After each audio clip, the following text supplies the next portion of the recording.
Okay, for notes today, we are going to be starting on page 102, which is lesson 22 in module 4. Okay, so we did this example together in class and it was a lot of fun, so I want you to try it actually at home for yourself. So before you begin, you're going to predict how many times you can fold a piece of paper in half. So you're going to take like a regular piece of paper, you're going to fold it in half, and then you're going to fold it in half again and again and again, and you're going to see how many times you can fold it. So whatever your prediction is, I want you to write it there. And now we're going to test it. Okay, so as you're folding your piece of paper, we're going to complete this table. So before any folding happens, so there's 0 folds, there's only one layer of paper, which you can imagine that. There's only one piece of paper here, one layer. So we have 0 folds, there was one layer, and what we're going to do is we're going to write these as a power of 2. So 2 to the power of 0 is equal to 1. Any number to the power of 0 is equal to 1. So if we had 10 to the power of 0, it's 1. If we have 12 to the power of 0, it's 1. If we have 1,000,000 to the power of 0, it is also 1. Okay, so go ahead, fold your piece of paper in half once. So for example, if you folded it in half, and then you would see, oh, well, I have now 2 layers, because you can count 1, 2. So as you fill in your table, this would be 2. Well, then how can we write 2 as 2 to the power of some number? Well, that would be 2 to the power of 1. That's equal to 2. Now I want you to go ahead and keep folding and fill out this table. Whenever you're ready, come back and check with the video. Okay, so as you're checking for the second fold, you would have 4 layers of paper. Well, we could rewrite that as 2 to the power of 2. That's equal to 4. For 3 folds, you would have 8 layers. So that would be 2 to the power of 3, because remember that's 2 times 2 times 2. For 4, it would be 16. And so that would be 2 to the power of 4. For 5 folds, that would be 32. So that would be 2 to the power of 5. For 6 folds, that would be 64. So that would be 2 to the power of 6. So if you're noticing this pattern, every single time we're always multiplying by 2. So that's why we have it as 2 to the power of some number, because this was 2, and then 2 times 2, which is 4, then 2 times 2 times 2, which is 8, then 2 times 2 times 2 times 2, which is 16. So carrying with the pattern, after 64, we would multiply it by 2 again, so it'd be 128. So that would be 2 to the power of 7. And then on the 8th fold, which was probably not able to be done on your paper, and that's okay. You probably could only get it up to maybe 6 or 7 without it getting real crazy. So on number 8, you would have a total of 256 layers. And so that would be represented by 2 to the power of 8. So now I'm going to answer these questions. Are you able to continue folding the paper indefinitely? Well, no. And why not? Because the paper is too thick and hard to bend.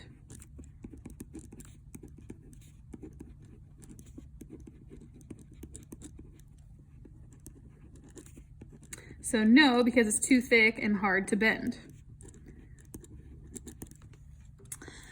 But how can you use a calculator to find the next number in the series? Well, if we went from 32 to 64, all we had to do was multiply by 2 to get 64.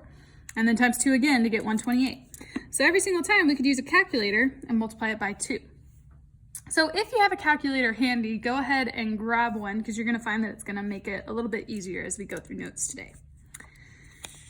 All right, so let's flip over and continue answering the questions.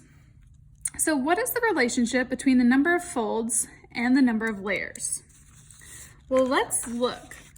So in this third column here, what kind of form is this?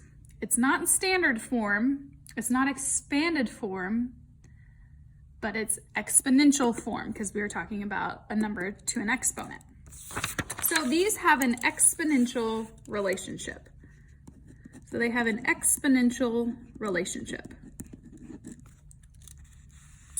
Well, then on part D, how is this relationship represented in exponential form of the numerical expression? Well, if you flip back over and look over in this right column, what number did you always see every single time? the number 2. So the base, which is that bigger number, the base is always the number 2. Well, what did you notice for the exponent?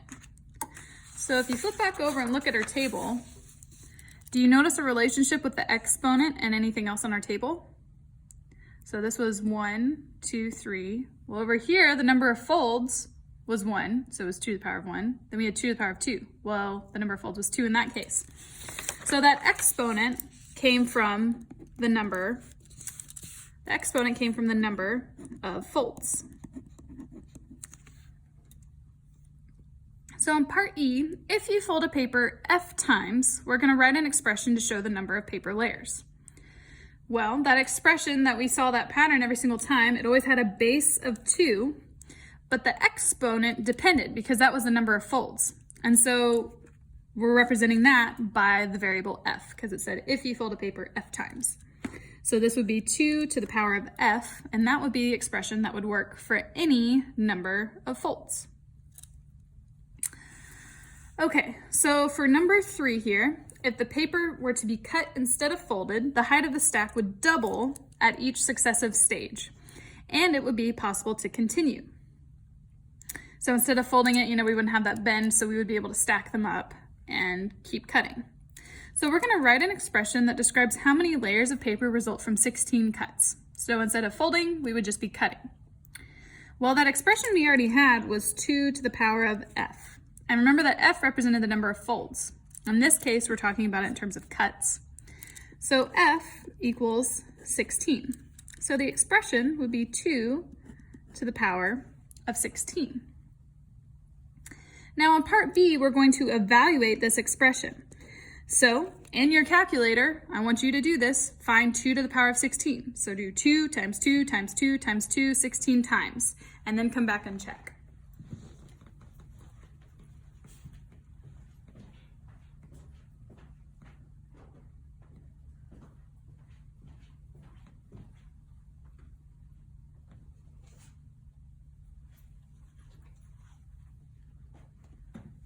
Okay, so as you evaluated this, you should be aiming for 65,536.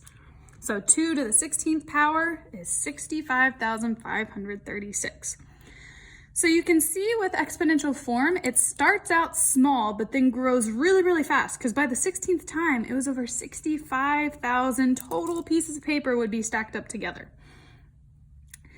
So we just did this fun example of actually physically being able to fold it. Well, we can also relate exponential form to 2 areas that are primarily seen.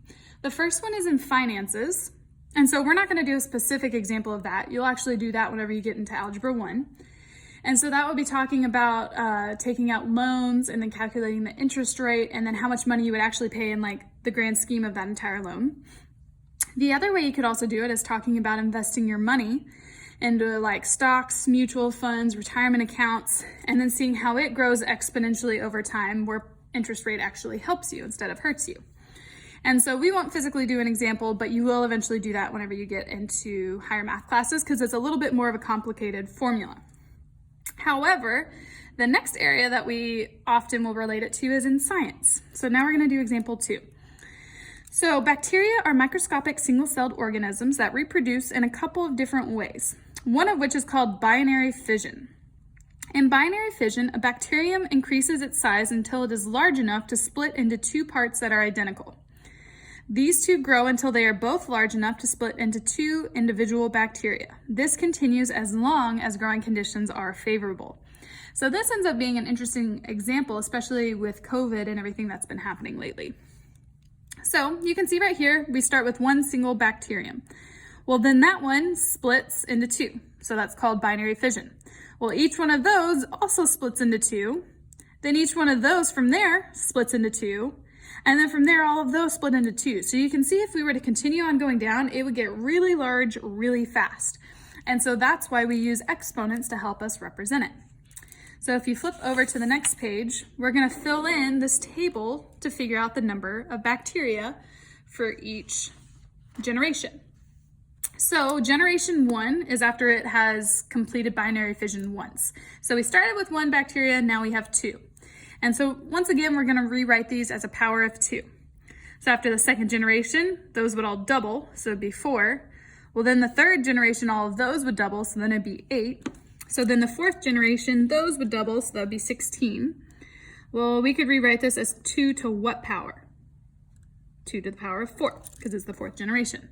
Let's go ahead and fill in the rest of these. So we'd have 2 to the 5th power, 2 to the 6th, 2 to the 7th, 2 to the 8th, 2 to the 9th, 2 to the 10th, 2 to the 11th, 2 to the 12th, 2 to the 13th, and 2 to the 14th. Okay, so now that we filled in the rest of our table, let's go back and get the number of bacteria. So if we just double it, so it would go to 32, then we would have 64. And so remember, if you have your calculator, all you have to do is just multiply the previous one by 2. And that's the same thing as doing 2 times 2 times 2 times 2, the number of times that we're talking about in the generation. Then we would have 128. Then we would have 256. Then we would have 512. Then we would have 1,024. Then 2,048. Then 4,096.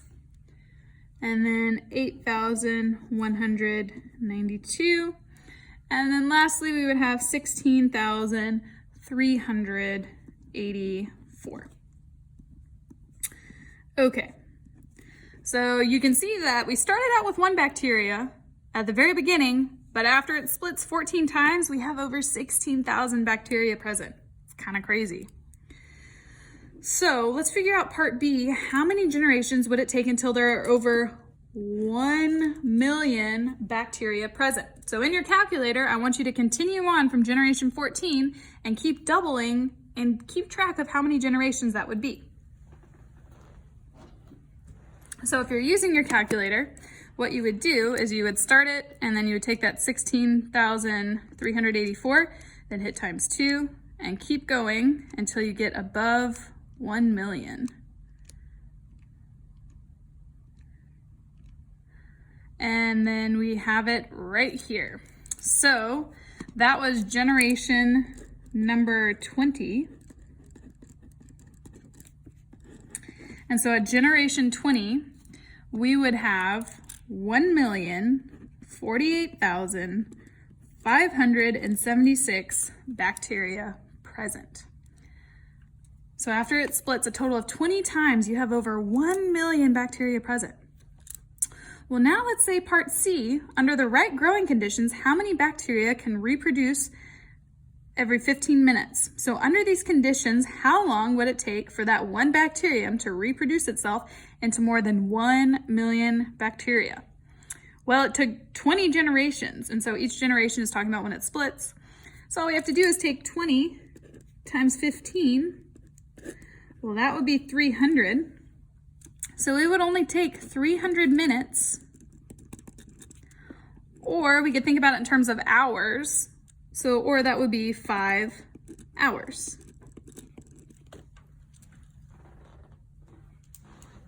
So just think about that. In 5 hours, you have over 1 million bacteria present. Think about that on your hands. So whenever we say wash your hands, sanitize your hands, we say it for a good reason. And then keep in mind, that's assuming you only had 1 bacteria on your hands to begin with. Bacteria grows like crazy. Now, it depends on what kind of bacteria, on how fast they grow, and complete binary fission. But just for this example here, that's crazy. Think about, on average, you sleep 7 to 8 hours a night. When you wake up in the morning, you're literally covered in bacteria. So that's why we say, whenever you get up, you go to the bathroom, wash your hands, brush your teeth, take a shower, because it gets pretty nasty of all that bacteria.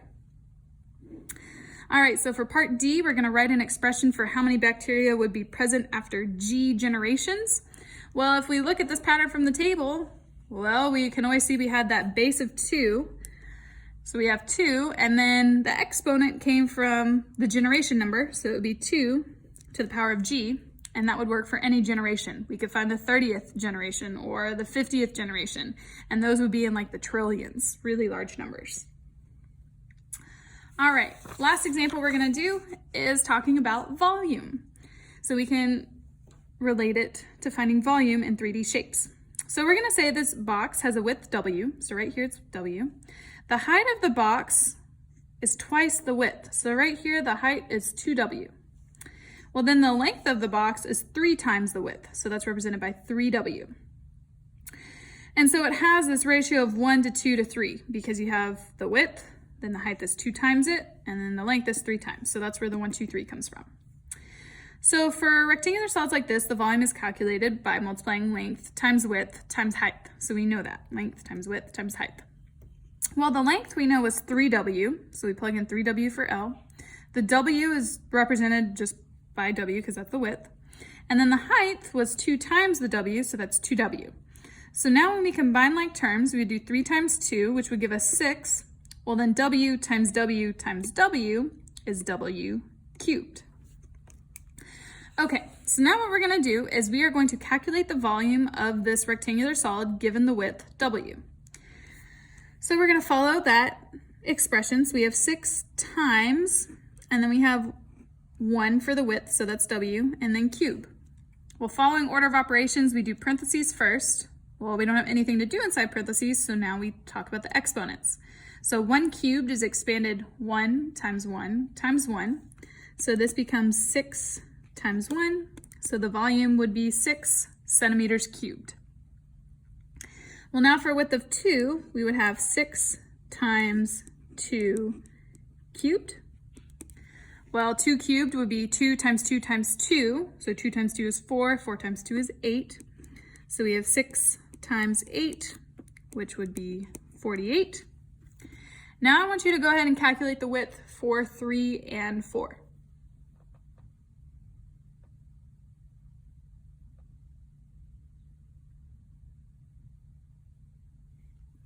Okay, so whenever you're calculating it, you have 6 times, and then we have 3 cubed. So 3 cubed is 27, so it's 6 times 27. So 6 times 27 is 162. And then for the fourth one, we have 6 times 4 cubed. 4 cubed would be 64, so it becomes 6 times 64. And 6 times 64 is 384. Okay, so now for this expression, we already figured out what it was. It's 6 times W cubed. And that's the end of notes for today.